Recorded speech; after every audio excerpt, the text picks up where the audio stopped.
jeune homme a été arrêté début juillet en Dordogne pour avoir allumé pas moins de 10 feux en une nuit. Et pourquoi avait-il fait ça? En tout cas, c'est ce qu'il avait déclaré. Eh bien, il s'était disputé avec sa petite amie. Donc, cet homme de 26 ans était, en tout cas à l'époque, l'article que je lis initialement date du 10 juillet, donc est en garde à vue à Bergerac en Dordogne. Il était soupçonné d'être l'auteur de plus de 10 départs de feu volontaires dans la nuit du 1er au mardi 2 juillet dans le centre-ville. Et nous sommes maintenant en septembre et il passe devant la justice des hommes, la justice française, puisque suite à ces incendies en série à Bergerac, le jeune homme écope de 50 mois de prison. 50 mois, ça commence à faire quand même. Et pourquoi je vous en parle? Somme toute, un pyromane, c'est des choses assez courantes. Eh bien, parce que cette histoire qui se passe à Bergerac, il a un auteur, puisque c'est Hakim. Hakim qui a déjà été condamné 16 fois. Oui, c'est pas un mec qui vient de faire son premier coup. Non, non, non, non, non, non, non. Il a déjà été condamné 16 fois, déjà pour des choses innommables. Et là, il a mis le feu et a généré plusieurs incendies, dont l'un menant à l'explosion d'une conduite de gaz qui a embrasé un immeuble. En tout cas, embrassé plutôt. Embrassé. Oui, il a embrassé. Donc, il se prend 4 ans ferme. Donc, ce mec est un drogué, ce mec est un schizophrène, et il venait juste de sortir de prison. Elle est belle la vie. Allez, je vous raconte tout ça.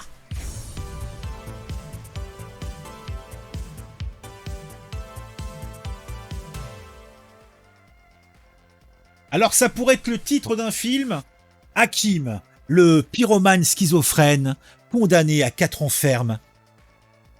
C'est beau quand même, c'est rabelaisien. Il faudrait qu'on aille voir la meuf, là, la sociologue là, qui nous avait dit qu'à Crépole c'était Roméo et Juliette, et qui pour l'histoire de la gamine qui s'est fait zigouiller par un fifou, que c'était West Side Story. Ouais, toi c'est bon.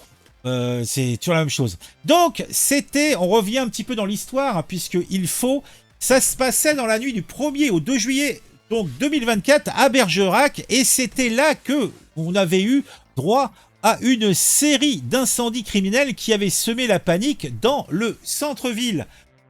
Alors, l'auteur, Hakim Hadza, un jeune homme de 28 ans. Alors, je sais pas trop qu'il agit là, parce que des fois, on nous dit qu'il a 26 ans, des fois qu'il a 28 ans. En tout cas, il avait déjà été condamné 16 fois et a été reconnu coupable de ces actes dévastateurs. Dans cette nuit, pas moins de 9 feux ont été allumés, embrasant des cartons devant le restaurant Choco. Oui, des poubelles dans la rue Saint-Louis et la place des Deux-Conils, des conteneurs, place Jules Ferry, et même une voiture stationnée devient l'ancien bar Obélix. Et alors, bon là, à la limite, c'était des faits de pyromane, mais sans trop de conséquences, mais il y a l'explosion fatale. L'incendie de la voiture a provoqué l'explosion d'une conduite de gaz, entraînant l'embrasement d'un immeuble. Les conséquences auraient pu être encore plus dramatiques si une famille avait dormi dans l'immeuble. Un témoin a déclaré « Vous imaginez si une famille dormait au-dessus ? Ils étaient faits comme des rats. » Alors, revenons sur notre petit pyromane schizophrène. Hakim Hadza est un drogué schizophrène, un profil plutôt inquiétant, convenez-en. Et il venait de sortir de prison en mai. Je vous rappelle que les faits qui se sont passés le 2 juillet. Donc le mec, il aura même pas passé 2 mois dehors. Hein. Consommateur de cannabis depuis l'âge de 12 ans. Donc le mec, Hakim Hadza, donc drogué psychoprène, il consomme du cannabis depuis l'âge de 12 ans. Mais à la limite, moi, il y a une question que je me pose, c'est est-ce que le gars, il est pas schizophrène déjà de base, et le fait, en fait, il essaye de s'auto-administrer donc des soins en consommant de façon outrancière du cannabis. Je pense pas que c'est le cannabis qui l'a rendu pyromane ou dingo, schizophrène. Je pense pas que le cannabis rende schizophrène.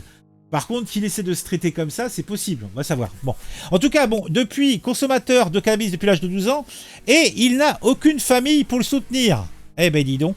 Il enchaîne les condamnations depuis 2015. Lors de son procès, il a admis avoir besoin de soins, mais a immédiatement contredit cette affirmation en déclarant qu'il n'en avait pas vraiment besoin. Bah oui, de toute façon, il vit sa vie, quoi. Qu'est-ce que tu veux, hein? La justice, cette fois-ci, pour une fois, a été implacable. Le procureur a souligné que le prévenu n'a que faire des décisions judiciaires, malgré les nombreuses chances qui lui ont été offertes de se soigner et d'avancer. Le tribunal a donc retenu l'altération de discernement, hein, déjà ça, mais a condamné Hakim Hadza à 3 ans de prison ferme, auquel s'ajoutent 14 mois issus de la révocation d'un précédent sursis. Il devra également s'astreindre à 7 ans de suivi socio-judiciaire. Bah tiens, de toute façon, il passe sa vie en prison, donc tu sais. Hein. En tout cas, le dénouement a été explosif. En fin d'audience, Hakim Hadza a lâché « Ça ne m'intéresse pas ce que vous dites » avant de proférer une série d'insultes et de menaces. Eh ben, une fin de procès aussi explosive que les incendies qu'il a provoqués, le vilain pas beau. Ah, le vilain pas beau. Bon, un schizophrène, j'aime beaucoup le schizophrène drogué, le drogué schizophrène. Ah là là. Bon, en plus, le mec, il avait quand même une petite amie. Hein. À la barre, Dvancier tient le plus souvent les yeux fermés avec ses mains, avec ses mains et tente de réprimer un rire qu'il dit nerveux. Le jeune homme en cours, pourtant 20 ans de réclusion pour acquisition et détention de stupéfiants, mais également destruction de biens d'autrui par un moyen dangereux. Un ensemble de délits commis en récidive. Eh ben, dis donc.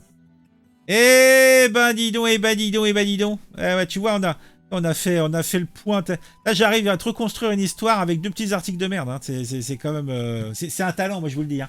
Bon, je vous dis, bah, mettez un j'aime, mettez un commentaire, dites-moi ce que vous pensez de tout ça. Quel est le bon traitement pour ce monsieur? Alors, il y en a certains qui disent 1 balle dans le barillet d'un revolver. D'autres disent, eh bien, qu'on lui donne de la drogue. Hein, mais bon, c'est vrai que le mec, toute sa vie, il va faire des allers-retours, rue, prison, rue, prison. Le gars est schizo, il faut surtout qu'ils aient un établissement où on puisse s'occuper de lui. Parce que si on lui dit, il faut que tu sois suivi, gars. Mais le gars, dès qu'il a la moindre... Parce que c'est une histoire de contrariété. Le mec a été calme un mois, il s'est fâché, il s'est trouvé une copine, ou il avait une copine déjà, il se fâche avec elle, il pète un câble, et donc il fume, il boit, enfin je sais pas trop ce qu'il fait, et puis pour faire sortir sa haine, son ressentiment, il commence à foutre le feu partout. Donc là, il se trouve qu'il a foutu le feu à une bagnole qui a explosé, et qui a fait péter une... Mais des gars qui allument des feux à droite et à gauche, il y en a plein, hein. Là, il est rentré, on en entend parler dans l'actualité comme ça, parce que il y a eu cet immeuble. Sinon, le gars, ça aurait été une condamnation de plus et on n'en aurait jamais entendu parler. Des cas comme ça, il y en a des tas, Bon allez, un j'aime, un commentaire, on se retrouve très vite pour une nouvelle vidéo sur un sujet qui m'a intéressé et qui, j'espère, vous intéressera aussi. Mon Dieu, que de taré.